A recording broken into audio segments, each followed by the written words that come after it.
Jadi kula suwun seperti keinginannya Rasulullah sallallahu alaihi wasallam.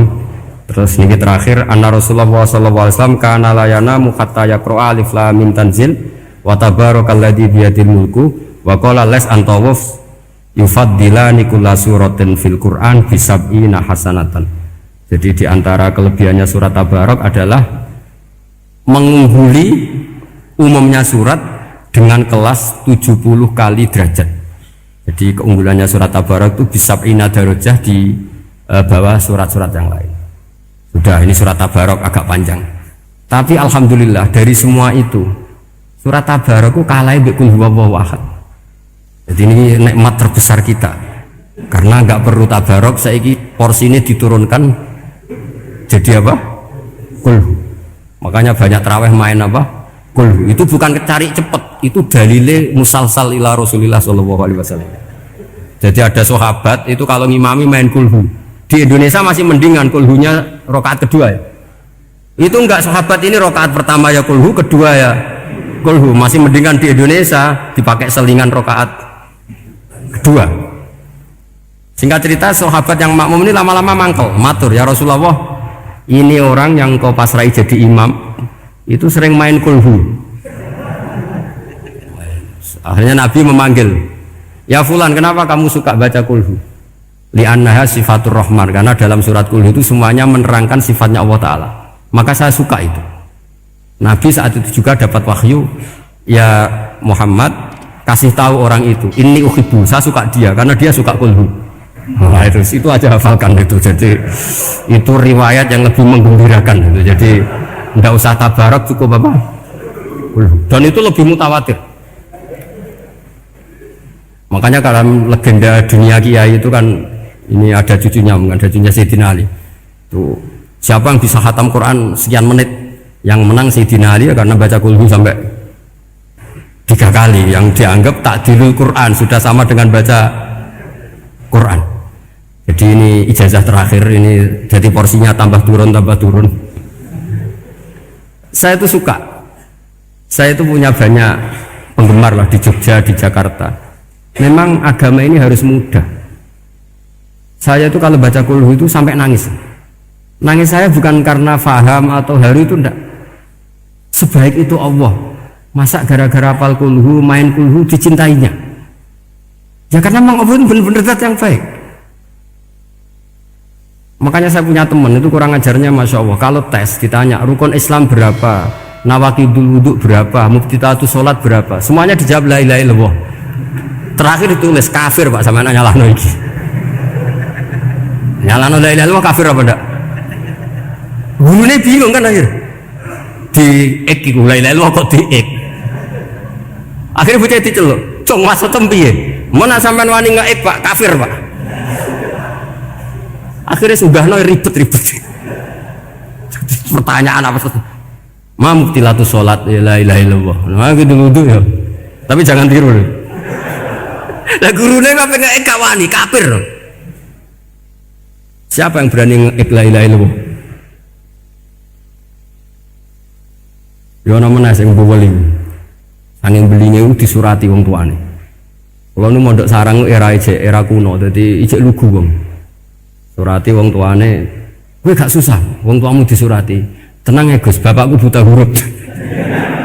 Jadi wis disurati, gak ngefek wong bapaknya buta huruf. Nah, di Islam, saya ulang lagi di Islam, dengan tanda kutip kesalahan-kesalahan kecil gini ku zaman Nabi, sahabatnya Nabi, iku kabeh ku dadi berkah. Makanya nggak ada ilmu sebarokah kayak zaman Nabi. Wong goblok wae dadi berkah. Sampai Nabi ngendikan aksaru ahli jannah albu, akeh-akeh penduduk swarga iku wong goblok. Mergo wong goblok iku piye? Apa dimangkeli iku ya gaweane pangeran. Nabi itu pernah disomasi wong goblok. Itu ya piye? Nabi kan cerita kiamat tuh gini. Yang kemarin nggak jadi itu. Terus kiamat di Indonesia kan berapa kali ya? 999 terus 2000 berapa? 12 terus Jumat apa kan sering mau ada kiamat tuh. Saya sering ditanya tamu, Gus, ngenteni kiamat teng pundi? Entah ini barang aku aneh-aneh. Ngkaruan layak alamuha illahu bokas bakas. Mak misalnya tenan Gus. Ya tenan sing entek Gus enak aku gak. Wah sesuk tak ngenteni kiamat ora sido kiamat. Aneh-aneh. Saya ulang lagi. Ketika Nabi cerita dasarnya kiamat itu sahabat itu enggak mikir. Padahal mereka orang-orang pinter. Si mikir wong desa, Mas. Ya Rasulullah mata sa'ah. Engkau itu cerita kiamat terus tapi enggak jelas tanggalnya. Lalu itu kapan? Wah paket sahabat, pinter juga. Kalau cerita itu ada tanggalnya dong. Ini kan cerita terus tapi nggak jelas tanggal. Apa jamuk wong desa? Ora jamuk mangkelno. Nabi meneruskan tentang ahwalil kiamah, masih nerangkan ahwalil kiamah. Dibaleni lagi. Ya Rasulullah mata sa'ah. Lalu kiamat itu kapan? Ini kalau ijazai jadi bodoh tapi untuk ridhanya Allah Ta'ala pun. Kalau lah kadang jadi pinter ben nyesal. Ribet. Kongkonan ini, kongkon Pak Najib barang ini akhirnya gara-gara pinter. Padahal kok ya wong bodoh lah mlebu swarga, ribet kan? Direwangi dadi wong alim, sebelum kok wong bodone ya melok mlebu swarga.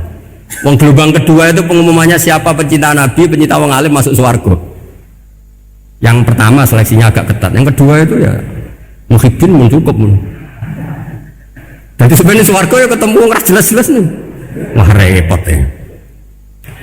Akhirnya ketika Nabi gak jawab, sahabat itu banyak yang analisis kariha maqala, lam yasma, ada yang bilang lam yasma, memang Nabi tidak dengar.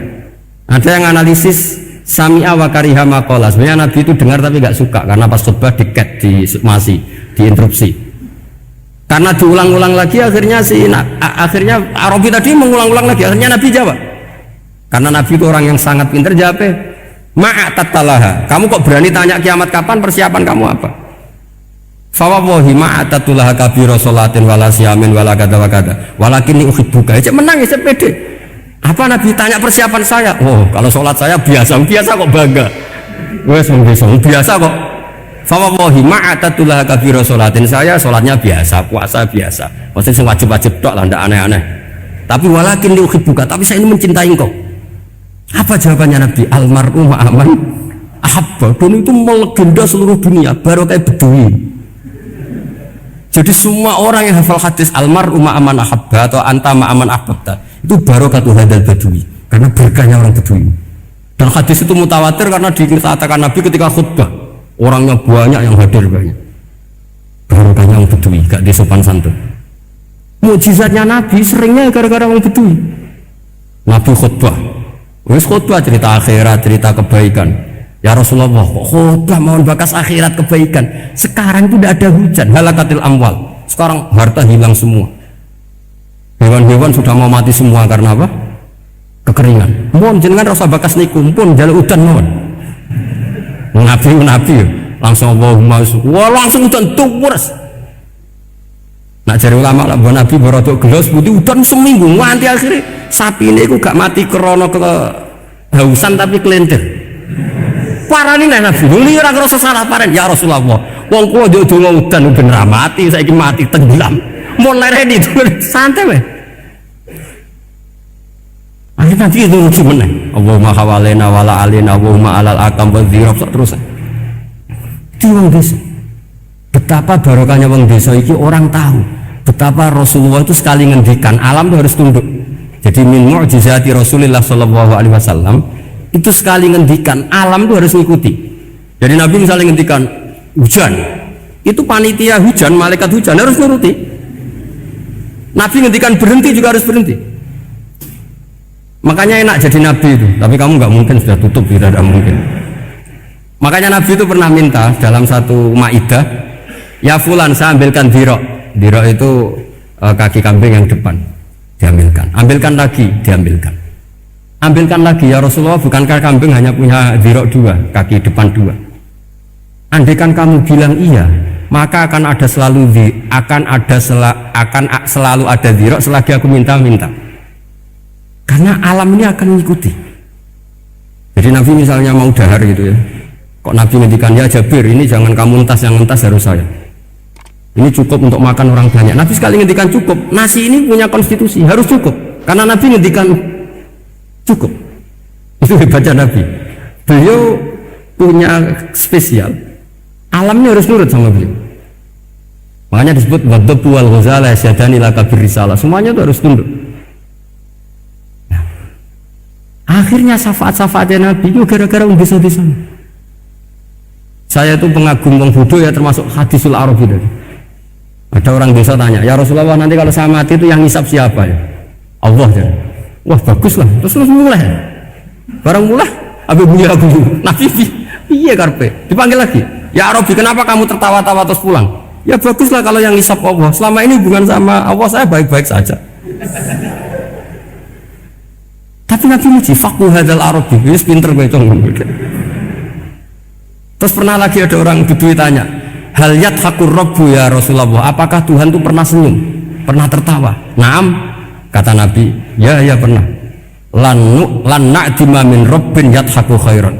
Kalau Tuhan pernah senyum, pernah tertawa, wah orang kalau pernah tertawa itu pasti baik. Ya baguslah, enggak apa-apa. Jadi makanya ini unik ya, Islam itu agama yang unik, agama yang berkah, yang alimnya ya keturunan, yang bodoh juga keturunan. Karena memang agama ini untuk semua, lil alamin, untuk semua.